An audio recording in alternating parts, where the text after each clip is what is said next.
Finally हाम्रो आयुष भाइको बर्थडेमा यहाँ सेलिब्रेसन हुन आँटेको छ है सबैजना हाई भन अस्मिता सुशील भाइ ल समीर भाइ हाम्रो सञ्जय भाइ ल राजेश गुरु ल विशेष चाहिँ हाम्रो चेतन भाइ म त देखि नै Happy birthday to you.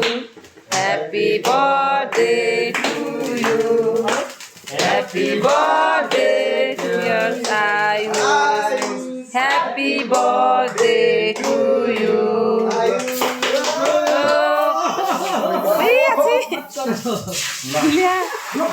Wait.